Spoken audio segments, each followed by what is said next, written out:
Hey guys, CJ here, and welcome to the second episode of the all-new Hybrid News Now. We're going to lead off today with some news about new details surrounding Captain America Civil War. In a Chinese interview yesterday, Joe and Anthony Russo, directors of Winter Soldier and the upcoming Captain America Civil War, spilled some pretty big beans regarding Spider-Man, Stephen Bucky, Stephen Natasha, and of course Captain America's scale armor that we talked about in yesterday's video. The biggest headline, though, was they're talking about Spider-Man, something they've been a little bit mum on in the past, and of course they talked about their thought process as well as comparisons to his on-screen predecessors. For those of you hoping for anything remotely like Andrew Garfield or Tobey Maguire, you might be a little disappointed, as here's what the Russos had to say. We also wanted to think about who is Spider-Man today. A lot of times when you get interpretations of Spider-Man, they're very nostalgic to the origins of the character. Sometimes there's an old-fashioned patina to the tone of who Spider-Man is. We wanted to think about who is Spider-Man today if he's living in Queens? What's the texture of his life like? What's the texture of his relationship with his aunt who lives with him? How can we make the relationship and the character very contemporary? That's our goal with the character. Clearly some interesting information there, though while both prior film representations with Spidey have been a little nostalgic about his 60s style origin, I guess, I wouldn't go so far as to say they were ripped straight from the page. So what do these comments mean exactly? Will we be getting a Spider-Man that's completely different from what we've seen on the page? That unfortunately remains to be seen. Another interesting tidbit in this interview, they did confirm that Captain America would have a costume change in Civil War. However, they were very vague on those details and didn't share any news about what the costume would actually look like, only comparing it to the tone of Winter Soldier and referring to it as grounded. Moving on to our next story, Deadpool.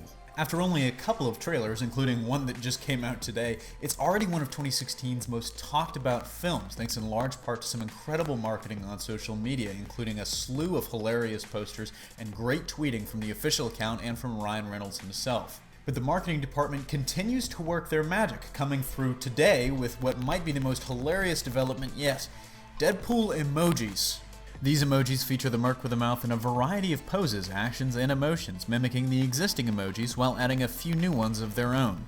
However, the app has only really had mixed success, with some saying that the app often crashes and others saying that the emojis don't always work.